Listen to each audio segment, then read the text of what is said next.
Yeah, you got to slam a big gulp full of margaritas and try and finger pop some bitches down on Myrtle Beach. You know what I'm saying? It's the American way. These mega corporations are doing something that was unimaginable for Marx.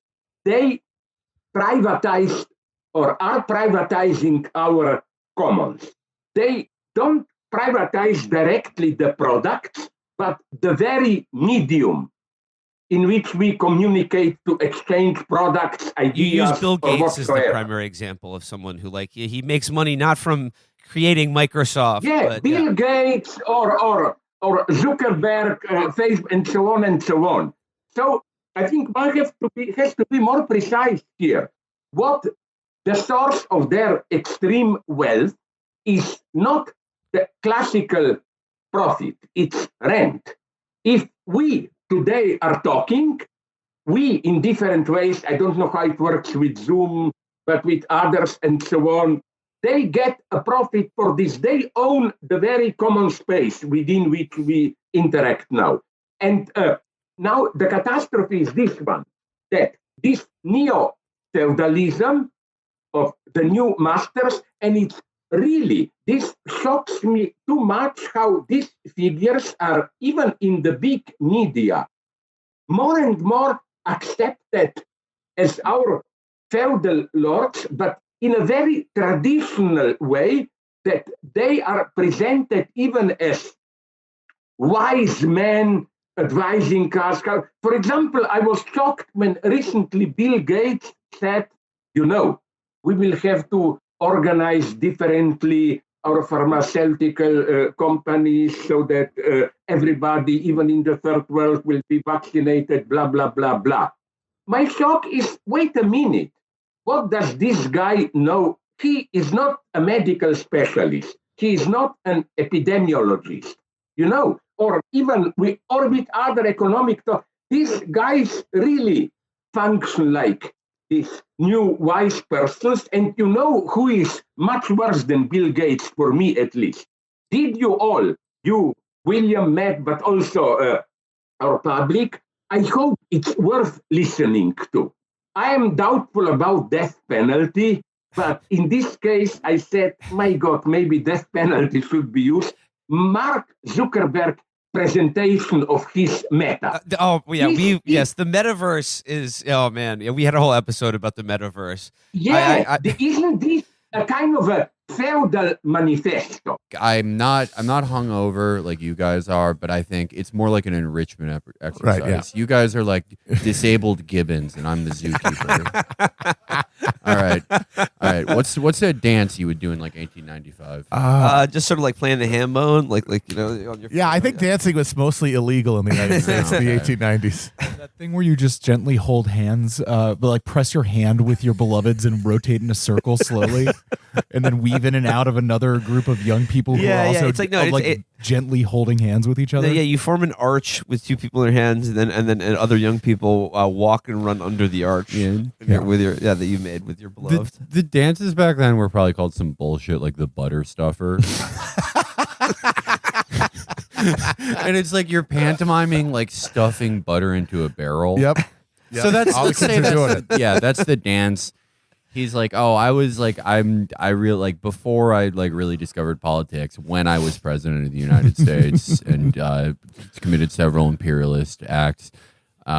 Then I saw like the viral butter stuffer dances where they put on the placard cards. I know this is before silent movies. I don't give a shit. We have to get this fucking joke out. Like, suck my fucking cock. Someone out there is already commenting like, actually, I've been getting my PhD in silent films for 30 years. And this is like 15 years before the Film had been invented. So you're good. Okay. The film was invented by that. They were making like proto like socialist TikToks where someone's like a sexy girl's doing the butter stuffer, and you think you're going to see your ankle, but then the dialogue card is like, "Hey, just so you know, William McKinley is an imperialist. He's gonna fool around and be informed."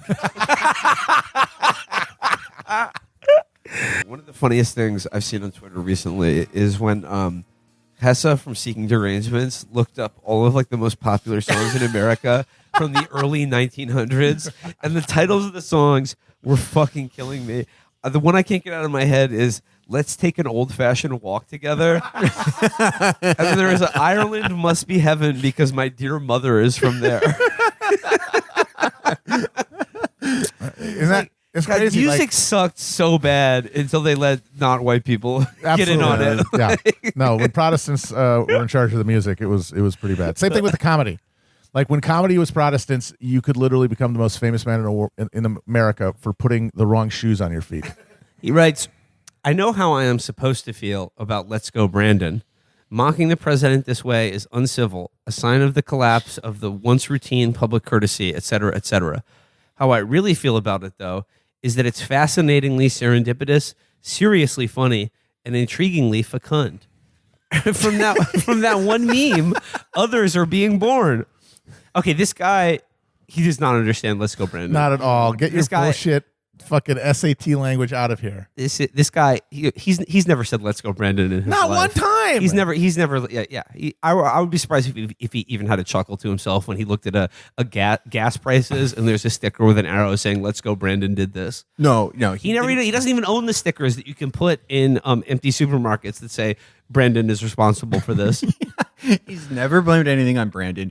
I would bet $50,000 he's never tasted Aquafina. Not one time. No, he's got that like glacial shit with the extra infused electrolytes. He's and got water from peptides. Iceland. He's drinking Yeah. water from Iceland. Yeah, get out of here with this Okay. shit. So he says, last month, an NBC reporter interviewing the victorious NASCAR driver Brandon Brown heard fans in the stand chanting, "Fuck Joe Biden," in lustily contemptuous unison.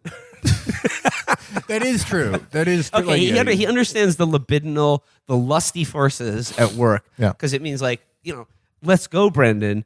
It's like, it's like they said, it has multiple meanings. There are many layers of meanings here. And one of them is let's fuck Joe Biden. Yeah, let's have sex with him. Let's run our train on the president. Yeah, let's eat his pussy disrespectfully. Yeah. Let's leave. If Joe Biden is getting up at 7 a.m. every day to be president, we should leave him money to get his nails done. That's what we're saying. And we're also it's also like if you're like us and you're not from Brandon country, it's like a role-playing exercise. Every time we've been in a crowd shouting, "Let's go, Brandon," it always turns into like an orgy, basically. Yeah, just fucking and sucking. Yeah, like Summer of Love, say goodbye to Winter of 2021. Winter of Brandon. But the fun for us personally comes in when we are in this orgy and we are just, we are balls deep in like a leather mom. We're getting fucked by just like a grape like stepdad. And they're saying to us, "Let's go, Brandon. Let's go, Brandon." And we get to pretend that we don't have our names. Some of us have names that a hemophiliac would have. Some of us do have that name. Some of us were almost named Wolf or Lafayette, and the name that we have is actually the least weird name that we could have gotten. Our name is Felix. And so being called Brandon while I'm engaged in this sexual congress, the only congress that can pass something. Let's go, Brandon. Let's go, Brandon. Let's go, Brandon. I get to role play like I am a guy named Brandon, which I've never been. And always wanted to be. Yeah. I love to skeet on Brandon. He said, and throughout most of the 20th century, Reconstruction was seen as a squalid and shameful coda to the Civil War, when Northern radicals and carpetbaggers enacted their wildest fantasies of humiliation on a prostrate South. Like having black senators in places that that's had really huge black that's it. populations. Yeah. Like they gave those assholes, like they let them come back into the union very quickly. All they basically had to do was apologize. Basically, nobody got executed or tried for all the treason or any of that. There's so much they could have done if they wanted to humiliate the South. If you want to talk about actually making the South prostrate at a moment that they had been defeated, every single officer in the Confederacy should have been yoinked up, and then all their land repossessed by the state and divvied up among the newly freed slaves. Yeah. Every plantation was basically just like a smaller scale concentration camp, and we did like how few of the planters we executed is like one of the biggest historical The fact that fucking fuck-ups. Ryan Reynolds can still get married at one of these places, Yeah. it just shows you that they were not humiliated at all after the fucking Civil War. The only guy that they executed for doing anything during the war was poor old Henry Wirtz, the Swiss commandant of Andersonville, for all the deaths that happened there, largely because he had no fucking supplies or money to keep the camp up. Nobody else, including guys like Nathan Bedford Forrest, who did just documented war crimes, got even put in jail. Jefferson Davis spent like 2 years in jail, got to write a fucking a memoir where he said, actually, it was all about states' rights. Shut up about slavery thing. Then got to go home. Nobody went. People who fought in the Confederacy ended up back in the Senate. I mean, like the only thing that you could possibly think is humiliation is having black representatives. No, it is. It is. Yeah. It is the idea. The only way that Reconstruction fits that model is if racial caste is considered like part and parcel of Southern civilization, and disrupting it is And some it's sort of humiliating. violence or It's humiliation doing violence against them. Yeah. Du Bois describes Reconstruction as one of the most extraordinary experiments in Marxism that the world before the Russian Revolution had seen. The parallel is apt. The only question is why the Library of America would reissue the book of a man who argued that America's never attempting a Leninist dictatorship of the proletariat on a national scale was a bad thing. Well, what was the political reality in the South after the Civil War, and what was it after Reconstruction? Was it democracy? Would she call it that? And if it wasn't, what was it? And if it was a dictatorship, what did that dictatorship lead to? Like, these people hate what America is now, right? Yeah. And the failure of Reconstruction is part of that tapestry that got us to where we are. And all the shitty stuff, the condition of the South, the abjection of the South that has persisted ever since Reconstruction has been at every point dominated by a aristocracy. Yeah, and the thing is, like, okay, she's against a Leninist dictatorship of the proletariat, but like we read the American Conservative all the time. They're not huge fans of democracy either. No, I mean, she's putting it delicately. In fact, like she's way more cowardly than Foner or Du Bois is, because what she's saying is really that like the organic natural order that's worth fighting for and preserving is a slave aristocracy, and that any attempt by the state or individuals themselves to enfranchise black people in the American experiment, or like allow them political representation or freedom at all, is some kind of unnatural intervention in a social order, or like in a natural hierarchy that is America in some abstract sense. Yes, and that doing it is un-American and like should not be taught in schools. Blah blah blah. So but also like the thing of like, I mean, this is a smaller point within this. But the idea that like they shouldn't reissue it because Du Bois said that America should have followed Leninism, should have had a Leninist revolution, doesn't that just run counter to everything they said from like 2018 till now? That you should evaluate people. You shouldn't evaluate people by the views they held. Yeah, Look exactly. through the prism of today. Like if that's what you're doing, like I mean, like she could make that same argument about like people who want Nathan Bedford Forrest's statues to get taken down, because you're like, look, you just have to judge them by the times that they lived in, right? And like that, what he was doing was like considered moral or heroic at the time, and it's just part of our history. Well, that's because it's all bullshit. Nobody actually holds any of these liberal values. Liberal values are luxuries of conditions of plenty, and as soon as people begin to feel that there is a decline rather than an ascent, all of a sudden, no matter where you are, they start going away. And the thing about the beauty of American ideology, though, is that you can, in your own mind, slowly discard all of these trappings of liberal idealism without ever thinking you're doing it, without always assuming, no, I'm still holding on to it. It's all these other people who are right. And because they're discarding it, well, I guess I have to also. Before we go much further, we'd like to now go. We'd now like to do a scene that we've prepared here. This is a scene of Romo and his team. This is Governor Romo, Kate Tish, and Johnny Romo devising their incredible and successful plans for New York State. So in this scene, Governor Romo will be played by Felix. Johnny Romo will be played by Matt. And I will be reading the part of Kate Tish. I will read the stage direction. Sweeping orchestral music, West Wing style. I need the 10 most crowded nursing homes in the state on a piece of paper, and I need them yesterday. I got you, big bro. We did a report on a few overpopulated ones last year. I'll get my line producer, the one who sort of looks like a perfect 24-year-old Catherine Bell, but with a wider mouth, actually. You expect her to be taller based on pictures because she's really narrow hips, but you meet her and she's like 5'2", which is fine because she has the perfect teardrop-shaped pear you've seen on an art student, actually. Yes, ask her. If she's the one I'm thinking of, actually, she sort of has, hair that's brown like a red-wrapped Lindor chocolate. And her toes, they actually point inward. And yes, like you said, the teardrops. I was actually wondering, is those age? Hey, ground control to Major Tards. You're two of the realest, most authentic, and punk rock pairs of brothers I've ever worked with. But right now, we've got to focus up. The longer we talk about teardroppers, the longer this thing goes on. A beat. Kate is right. If we want Excelsior results, we need Excelsior actions. Kate, get me the full Ginsburg. I'm announcing a mandatory prom for every senior in our state.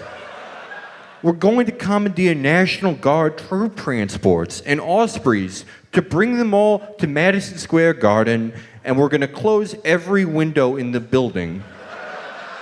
Holy fucking fuck. Fuck my inside shitballs.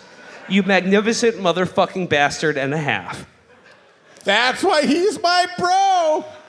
What do you say we get the deucing chamber ready so it's warm for us by midnight? Let her rip, Johnny. Finn. Scene. When it rains, it pours. Longtime ally Andy Sunshine releases a new but deeply misguided Romo parody song, Penetration, which of course is sung to the tune of Confrontation from Les Mis, which I will attempt to do now. All right, I will be... Will is going to be the part of the Attorney General investigating the deucing scandal, and I will be singing the part of Jean Valjean / Governor Michael Romo. I don't know how we're going to do the parts where we sing over each other, but let's just... We'll figure it out. We'll figure it out. I believe in you guys.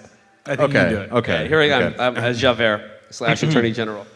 Romo, at last we see each other plain. Monsieur Governor, you'll get some different brain. Before you say another word, AG, before you chain me up like a slave again, listen to me, there's someone I must do. This woman leaves behind a surviving mom. Also, me and my brother want to hit. In mercy's name, 3 holes are all we need. Then I'll resign, I pledge my word. Then I'll resign. You must think me mad. I've hunted you across the years. Men like you can never change. Woman fucked by 2. Believe of me, what you will. Men like you. There's a senior who I'm sworn to kill. Men like you can never change. You know nothing of our pipe. No uncut and 6'1". All I did was smell some hair. My duties to the state. You know nothing of these girls. You have no rights. Come with me. They think it's cool I text their friends. Come with me, uncut and 6'1". But not before I see my brother bust. Now the state has turned you down. Mike Romo is nothing now. I am warning you, AG. Dare you talk to me of vibes? We saw you from across this bar. Oh, there's a brother with me yet. No, you're... Oh, and how this isn't gay. Wait. Yeah. There's a brother with me yet. Every man does this shit. My place is really fun. Every man must host or pay. I am warning you, AG. You know nothing of AG. I was born inside a club. I'll do anything but be. I was born with scum like you. If I have to do it here, I'll do what must be done. I have seen the brothers deuce. And this I swear to you tonight. There's no place for you to hide. Your Mima will die in senior care. Wherever you may hide away. And I will toss her in a ditch. Both, I swear to you, I will be there.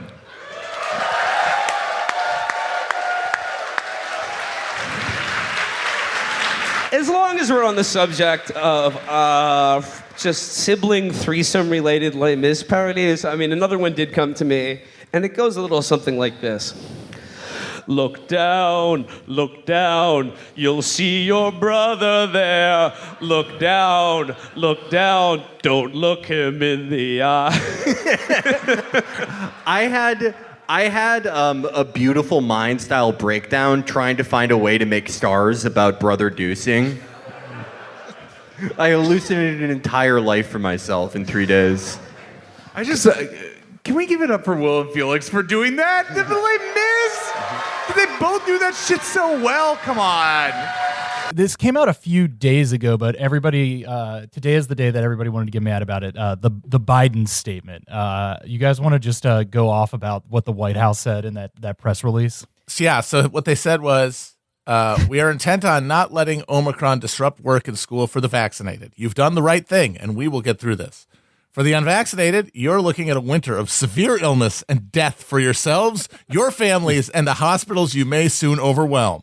So, just saying, fuck you to the unvaccinated, and that they're on their own, but that everybody who got vaccinated will probably be okay, because it does appear, don't yell at me, I'm not a scientist, but it does appear from everything that's been happening in the countries that have been hit by Omicron first, that it is a milder strain that certainly coupled with vaccination will not hopefully result in a mass explosion of hospitalizations and deaths that go along with the inevitable now and already happening spike in cases. That statement is just the id of kind of the liberal communications specialist, Ivy League graduate who definitely put that together. It's like the perfect embodiment of that particular approach of the we believe in science, but we also think we're meritocrats because we made the right decision. We're smarter and more elite than you. And really, if you just listen to us, you stupid rubes, everything would be going well.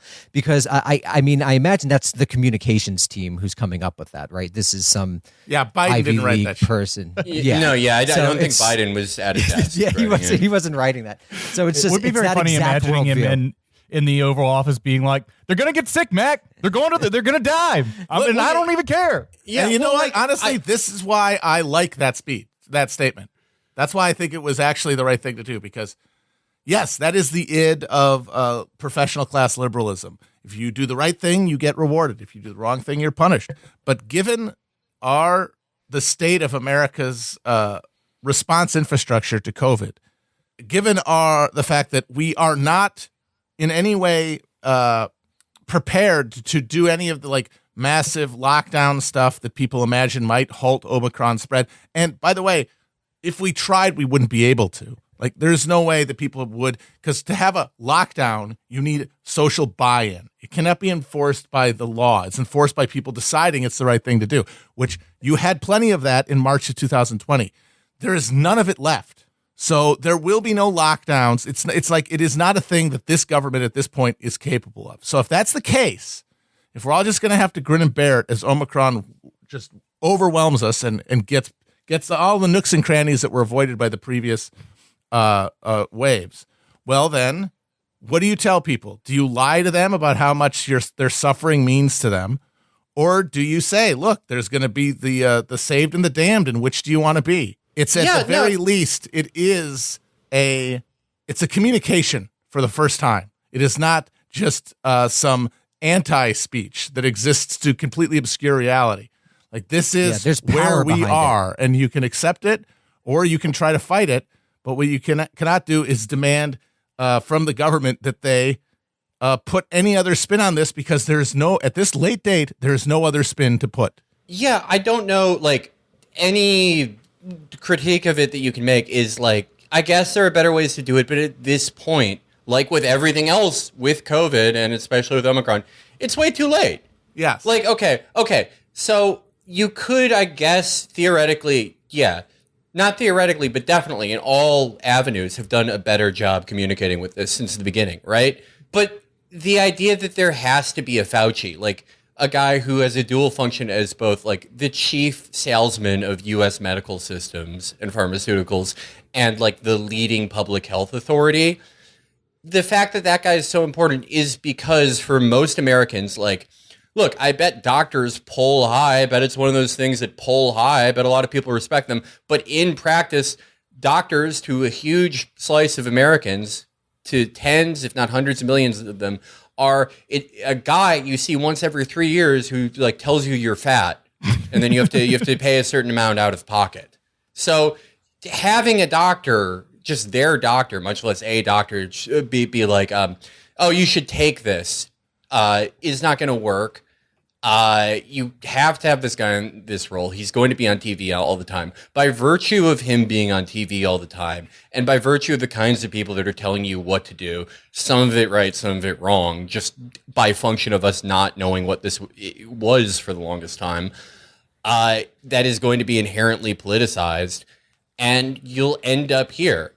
And after Delta, after like a shitload of fucking unvaccinated people, and especially people who were making a point of not getting it, died or got very sick.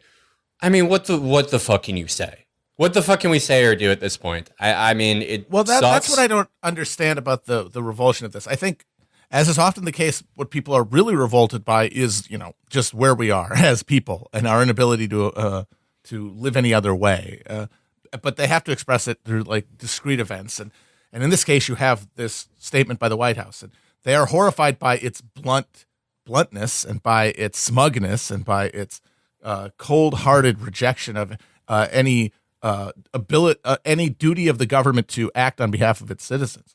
But I got to ask, given exactly what has happened until this point, given what the Biden administration has done to respond to COVID ever since they came into office, would you have really felt better reading a statement that was clothed in concern, was wrapped in earnest empathy for the suffering of Americans? Would that have really felt better? And would it have done its job any more effectively, given the polarized political atmosphere? And I got to say, no, it would have been gross then too. At least this has the virtue of a bracing honesty to it that will then at least maybe allow us to look at things a little differently instead of just more of the same, just saccharine bullshit. We watched It's a Wonderful Life last night. You might remember our brilliant parody, It's a Wilderful Life. But yeah, I mean, classic. Rewatching that movie though, I mean, I just like the fact that George Bailey wanted to kill himself and not kill his bitch ass Uncle Billy. I mean, like, I think they should do it like a remake where it's Uncle Billy being shown what would happen if he never lived, and everyone's great. that dumb asshole doesn't lose the $8,000. They don't have a goddamn crow and squirrels stalking around their office. He is never held accountable. No. At the end of the show, they don't have everyone turn to Uncle Billy and just stomp his ass. And Mr. Potter gets away with stealing the $8,000 too. Nobody ever finds out that he stole that money. Which, by the way, is the basis of a very funny SNL sketch. Oh, great SNL sketch, yeah. Where they find that out and then they go and murder Mr. Potter. I think that like they should stop showing It's a Wonderful Life because I don't know, like I feel like it's, you know how like more teens committed suicide after 13 Reasons Why? Because it's like, no, don't commit suicide. It's awful. You're the main character, even though you're dead. Everyone pays attention to you and feels bad for you. And you're the subject of everything for like 6 years, even though it really doesn't happen that way. I feel like It's a Wonderful Life was that, but for like just low IQ alcoholic middle-aged men, which was everyone in America when it came out. But instead of like the 13 Reasons Why thing, instead of trying to kill themselves that way, they legitimately thought an angel would stop them and fix their life. That's how stupid people were. That's like Joe Biden's dad probably tried that, but he sucked too much to even like kill himself, right? This is courtesy of Politico. Meatless Mondays and the evils of olive oil. Eric Adams wants to put New York on a diet. So once again, Eric Adams, he's a far-seeing visionary leader, and he knows the evils of seed-based oils. Keto classrooms. Can't wait. It says here, few American politicians have embraced the role of public health ambassador as comfortably as Mike Bloomberg, who banned smoking in bars and restaurants, Drinking sodas.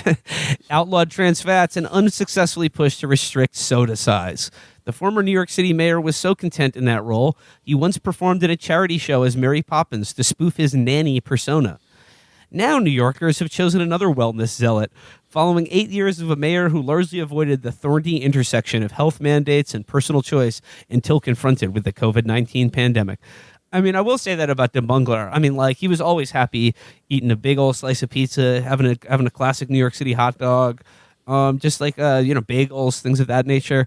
But you're right. It was sort of an interregnum in between, the food scold that was Michael Bloomberg. But now we're getting into like the food philosopher that is Eric Adams. I do want to point out defining physical trait of Michael Bloomberg, awful little imp demon. Disgusting gnome. Yeah, the Noid. He has the body of the Noid. What's the Noid? He's literally the Noid. The Noid. He doesn't want you to eat your pizza. Yes. He wants to ruin your pizza, your big soda. He's the Noid if the Noid was like friends with Ghislaine Maxwell. But Noid on the flight dogs. He should be avoided. He should absolutely avoid that man. But what is DeBunglero's defining physical trait? Large, giant size. Tall. Teutonic warrior, giant, respected. What's the difference between, what is our dietary difference? DeBunglero is like, what did he run on? Yeah, like a little bit of stop and frisk. He maybe mentioned that once or twice. But that campaign was really about soda. Mm-hmm. He was like, I'll never keep soda from you. And look how big and strong he is from a lifetime of soda. Vital nutrients. Mm-hmm. If soda's bad for you, why does it have nutrients in it? Just lots of vitamins. Tell me. Yeah. Eric Adams is changing it up. It says here, Mayor-elect Eric Adams, a former NYPD captain, traded jelly donuts for kale smoothies when diagnosed with type 2 diabetes 5 years ago. Since then, he has reversed vision loss and nerve damage, shed 35 pounds, and anointed himself a spokesperson for a plant-based lifestyle. As he prepares to take over City Hall, a job that comes with a national bully pulpit, he stands to turn his passion into policies. Quote, "We can save more lives with plant-based diet if people would only realize that they are enslaved to fats, oil, sugar, and things that are killing their body," Adams said in a short 2018 film produced by Forks Over Knives, a company that promotes a whole foods diet.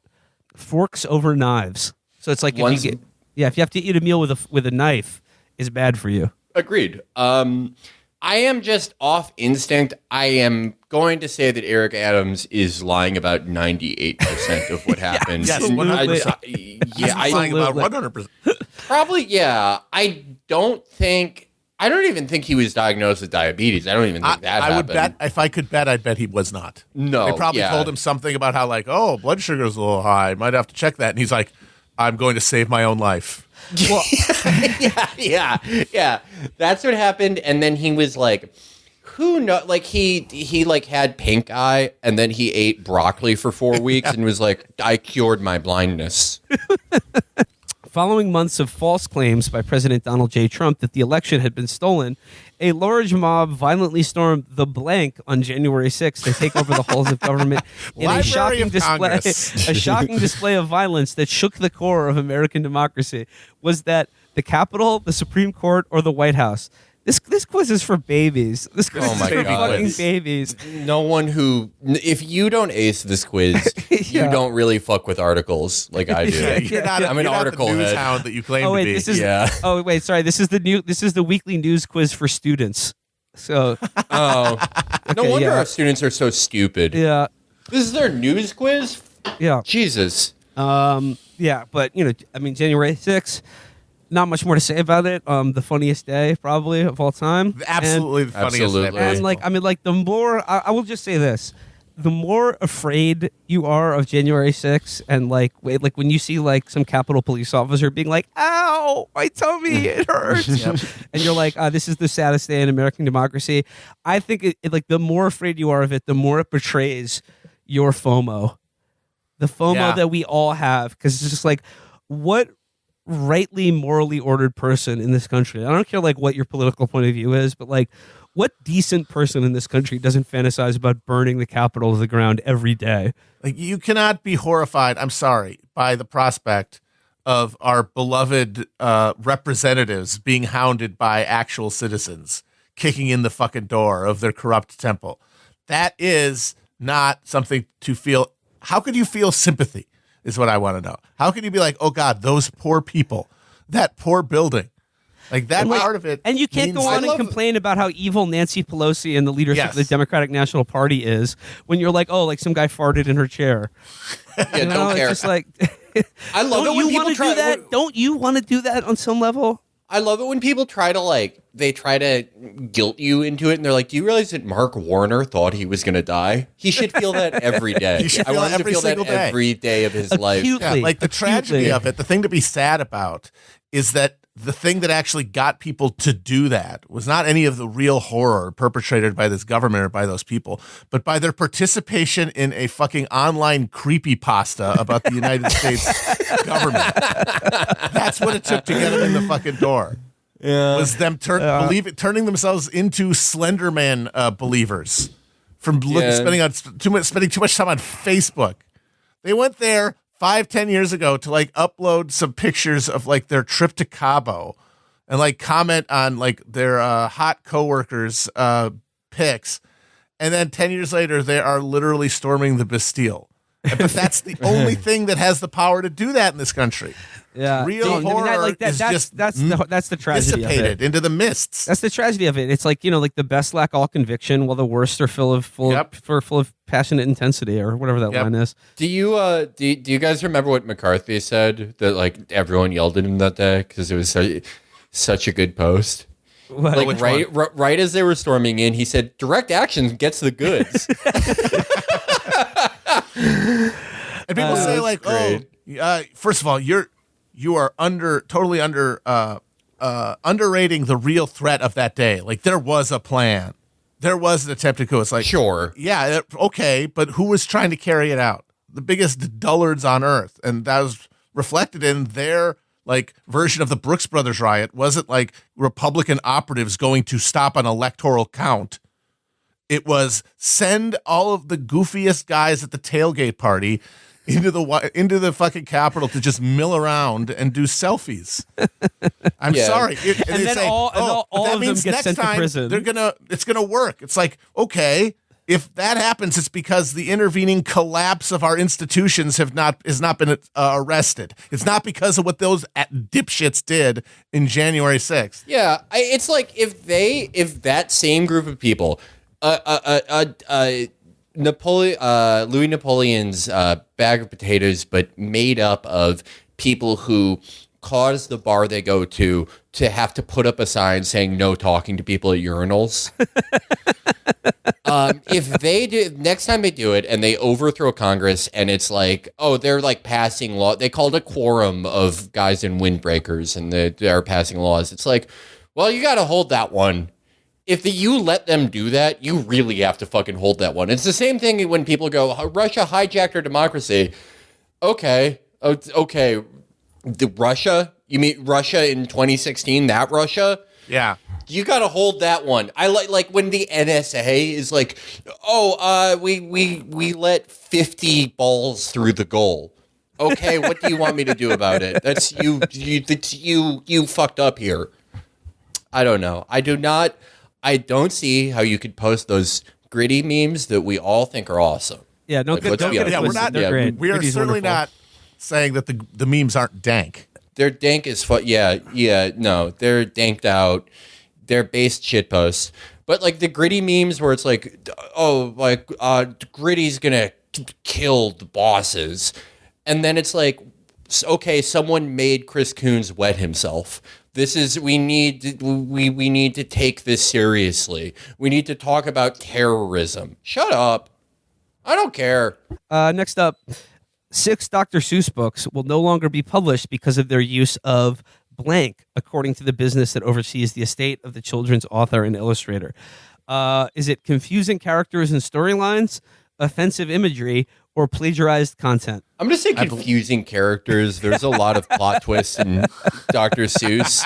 I don't like how he thinks that he's smarter than his readers, and you don't like Richard Scarry. I know that people don't like him because of stuff in his personal life, like what he was like when he was dating Sky Ferreira. But he's like at least cares about who's reading his books, unlike Seuss. Yeah, no, it's offensive imagery. Well, yeah, they did. It's anti-Asian stereotypes. Yeah, he did right? propaganda for the U.S. government during World War II that portrayed the Japanese in a rather caricaturized version, in a rather offensive way.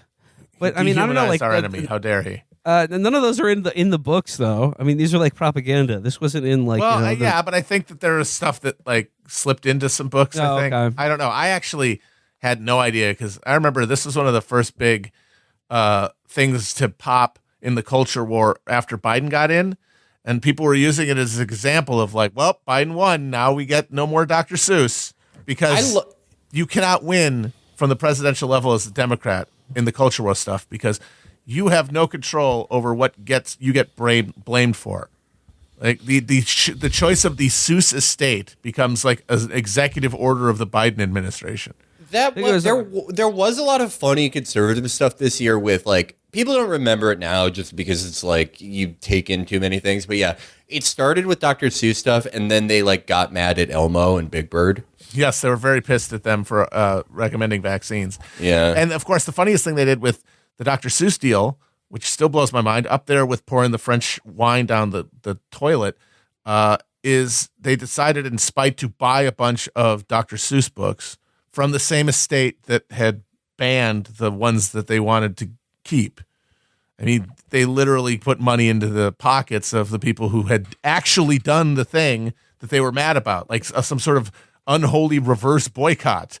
That's why, like, this is never going to end because it's always going to make somebody money. Well, I mean, at the end of the day, all people really want to do is buy things. Yes, we can't even like boycott. Make them feel good. Just a little bit of a pro tip here for anyone looking to boycott an author or their estate.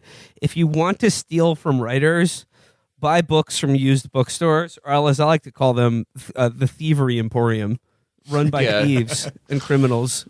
If you are a broke boy if you ever buy a used book. I light mine on fire because if I die and someone gives away my books, that makes me sick. Chuck Wendig is not getting a royalty check if you buy that book and it used. No, yeah. Do you want Chuck Wendig to live in a car? I don't. Do you think it would be fun if Chuck Wendig woke up every day hitting his head on his dashboard and he was trying to do his like the fuck a doodle do? It's Wednesday. You are a ball of capillaries, energy, and farts. And yes, coffee. I'm waking up in my car. I accidentally hit the accelerator right when I was wiping sleep out of my eyes. It slammed directly into a brick wall. Would you like it if that happened? I wouldn't. I'm peeing into a Folgers can. Yeah, that's not cool. I don't want that. Flurp and garp and lurp thurp. That's the sound you make when you piss into a Folgers can in your car. It's so crazy how quickly we got to just straight loving Nazis. Like, what is it, 2021? We haven't even got 100 years. And like the people whose grandfathers were killing Nazis are just like, yeah, some of their ideas were kind of good. That's fucking insane, dude. Like Greece is the same way, where it's like half of Greek people are like, Greece. Yeah, they're all fascists. of Europe is like half are fascist, half came from fascists, half came from communists, and it's just like, bro, come on, this just happened, and you motherfuckers you still think like your grandmother got ran through by Mussolini's boys, and you still think we shouldn't have people of other races, and you think they're the problem. But anyway, Chris, bring up the clip of Madison talking about how he met Mrs. Madison. And so we took the risk to do that surgery. And so when I decided to do that, I said, well, doctor, let me go on one last trip just in case I'm not going to be able to ever get on an airplane again. And then so he said, okay, well, and you'll be in a lot of pain. I said, it's worth it. So me and a bunch of my friends, we went to we got to go over to very close to Russia. Went to Sweden and Norway, and we had just an incredible vacation. It was great. I was in a lot of pain the whole time, but it was wonderful. But then we got on a boat and went into St. Petersburg in Russia. And, we just decided to take $100 each and go into a casino and see how it went. And, I ended up meeting an American there who was a captain in the Army and who was originally from Miami. And so we hit it off, created a really great relationship, and stayed in contact for about a year and a half until later I was down in Miami for work. And he texted me and said, hey, would you like to come compete in a CrossFit competition? And so I laughed and said, well, Todd, I'm in a wheelchair. I obviously can't do CrossFit. And he said, well, just do the pull-up section. I was like, okay, sounds good. And so I show up. But anyways, it all was a sham. It was a fake CrossFit competition. He just wanted me to put me in the same room with the girl who is eventually going to become my fiance. And so we did. And her and I hit it off. What? It was really it's been a magical relationship ever since. What the fuck? Okay. All right. What? So, oh man, yeah. Go ahead. I got a lot of thoughts on this. So, like, obviously, the libs are being extra loony about this, and they're like, "Oh my god, like, this is a 5-alarm fire. This is a honeypot. It's just, from Miami, former Army captain. I smell agency." Yes. And I met him in a Russian casino. Yeah. And also him and his buddies are like, yeah, we took $100 each into a Russian casino. Be like, slow down there, high rollers. Yeah. They were purchasing child sex slaves, is what he didn't mean. He was like, look, I heard the dollar to ruble's looking pretty good in St. Petersburg.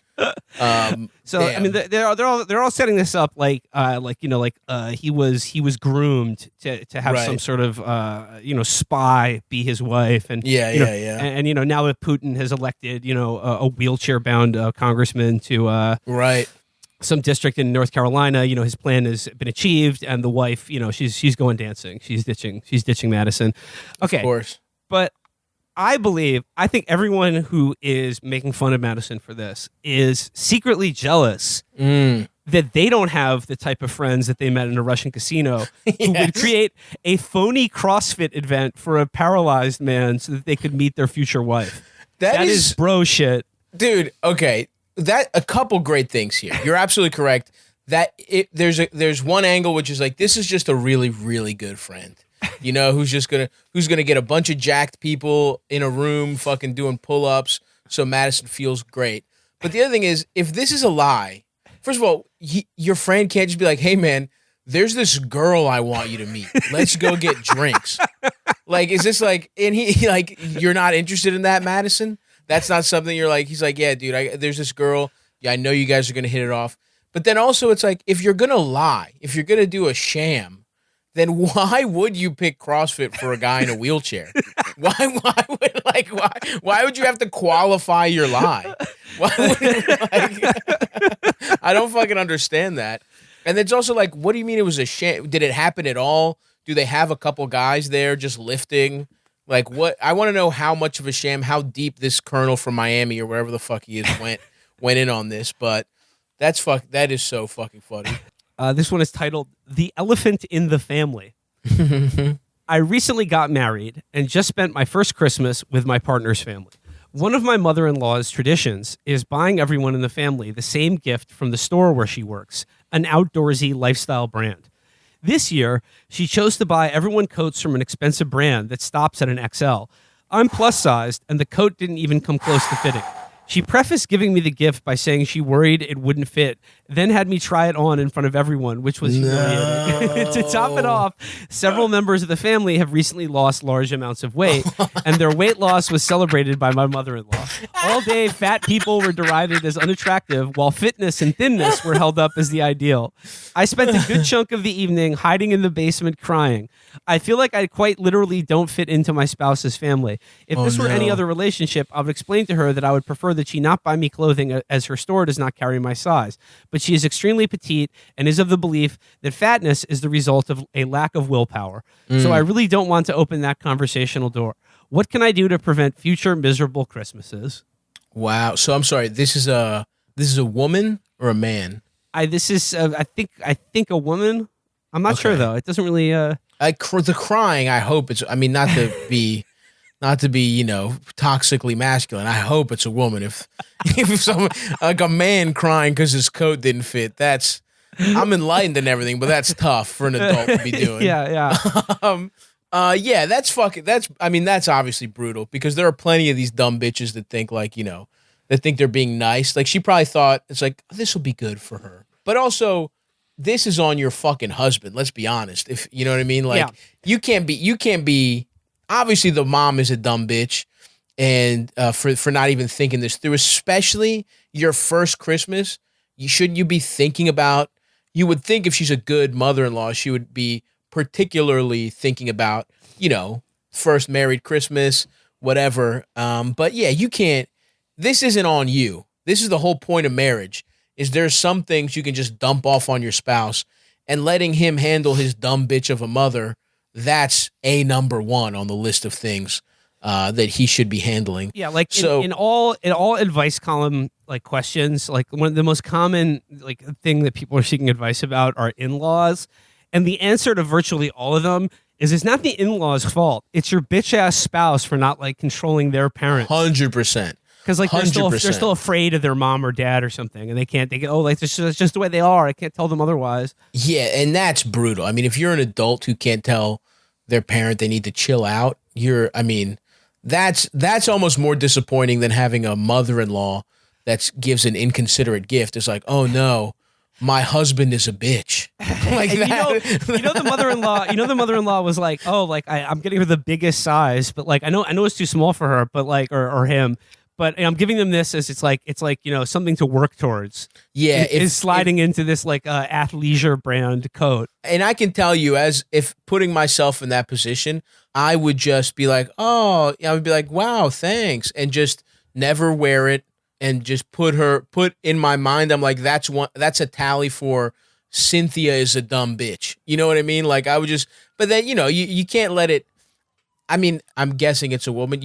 Obviously she made you feel bad and you were trying to, just trying to have a good Christmas. But now you're armed with the knowledge that she's going to do some shit like this. And you have to so you know what to like expect from somebody like this. Right. And so you're armed with that knowledge going into future holidays. I think this is a case of like, don't get mad, get even. If your mother-in-law's a bitch and she gives you an inconsiderate present and she humiliates you in front of the family, you just got to like let it roll off you. Like you said, just be like, oh, thank you for the coat. It's lovely. I can't wait to wear it. Just throw that shit out, donate it, never fucking wear it, never think about it, but just begin planning. What gag gift will you get this skinny bitch for Christmas next year? Yes. Like get her like a subscription fudge service or something like that. Just tempt her. Oh, I like what you're saying, Will. I think the fudge service sparks something in my mind because ostensibly this woman has grandchildren, right? You'd think, and if so, this you got to start thinking long term. You got to get all your nieces and nephews fat as shit. you got to make this woman have an entire family of plus size motherfuckers. Okay, all the good spots. You know what I'm saying? Start taking your nephews out for fucking. Yeah. If this was me, right? And look, maybe we have different fat experiences than the reader. But if it's me, I'm introducing my nieces and nephews to the fat lifestyle. We're getting fucked up. I guess I can't get them on edibles, but we're going to a Chinese buffet. You know what I mean? Young, early. You buy and you can buy them all like party guy Hawaiian style shirts. Oh, they're wearing in the Hawaiian summertime. shirts. Like that's the dress code. That's the uniform 100%. right there. And it's not just. And I'm waking them up and feeding them like it's $1 Million Baby. Like when a fucking actor tries to put on weight to play Thor or whatever. I'm not just feeding them. I'm waking them up in the middle of the night and feeding them fucking Ensure. You know what I'm like? I'm getting them another serving of calories. Get them on the diet, like the diet shake lifestyle, but instead of diet shakes, it's just milkshakes. It's milkshakes, just regular milkshakes. But no, it's also protein. We're bulking them up. We're fucking getting them big, brother. And they're children, so they could probably get fat quick. You know what I mean? Like 10 pounds on a fucking 4-year-old. That's a lot of fucking weight. You could in a weekend get these kids so fucking fat that this lady will want to fucking go crazy. So you can weaponize her anti-fatness and make her feel like a fucking idiot. And that you got to get her a fun fat family. That's how you get even for sure. And then also look, and then the other way, it's like now you got to check what's your husband or wife made of. can they check their mom? Because if they can't, you got bigger problems, sister, than just an XL coat. You might also want to, does this woman have any enemies? Because if she does, you might want to give them the coat. You know what I mean? This could be like a Soprano situation where April sees the like housekeeper's husband in the leather coat that he loves so much. You have to give this coat to somebody that she would find disrespectful. Is this person racist? Sounds like, we got a nice anti-whatever. Usually they run in pairs. You know what I mean? Most people that aren't accepting of one thing tend to not be accepting of something else. Is that homophobic? Is that racism? If they're homophobic, give it to the fattest XL gay man you can find. You know what I mean? Like, figure something out. Donate to like the winter coat drive at the local bear bar. Yeah. Or do one better. Donate it to somebody who's going to film gay pornography in the coat. Let them cut out a little ass section and get fucked in the ass through the coat. You got a lot of options, sister. All right? Fatten up the family. Donate this coat to something they would find objectionable. Who needs to be cheerful when the plane to Sydney is delayed by 8 hours at midnight? Who speaks calmly when one kid starts sobbing uncontrollably?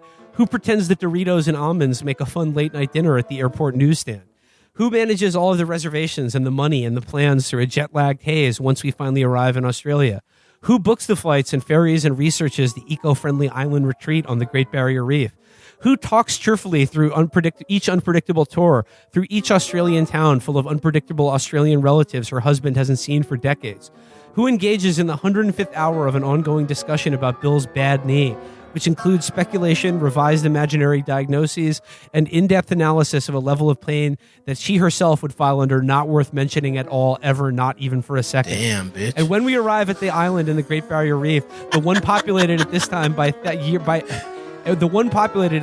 year by thousands of birds squawking and cawing and clucking and screeching, birds every 2 feet, bird droppings covering literally every inch of ground. Who makes up a game where the first person to get hit by flying bird poop wins an ice cream cone? Who says it's okay for one kid not to snorkel? Who says it's okay for both kids to snorkel without her since she gets seasick? Who goes snorkeling anyway because both kids want mommy there since daddy will ignore them because he's super jacked to snorkel the hell out of the Great Barrier Reef? Who asks the snorkeling guide if she'd better off on the boat if she starts to feel queasy? Who smiles when the snorkeling guide says in his cavalier Australian tough guy accent that he's not sure because he never met anyone who got seasick from snorkeling before? Who bites her tongue instead of asking the snorkeling dude if he has eyes in his thick skull, since obviously plenty of mortal humans over the age of 40 feel ill when they bob on massive swells while looking down 50 feet into a murky shark-filled abyss? And then, who gets sick as predicted but doesn't say a single word about it, even as a wave of colorful fish swarms the scene and everyone marvels and wonders why they suddenly appeared like magic? Oh. Once again, what do you mean? How is this in the New York Times? Literally, extra, my husband sucks. It's also like, what do you mean doesn't say a word about it? You're putting out a fucking op-ed about it. You should have said something then. Maybe your fucking dumbass husband would know you didn't like this behavior if you had fucking brought it up on vacation instead of waiting 2 years and writing about it in the biggest fucking newspaper in the fucking world. You fucking asshole. I know.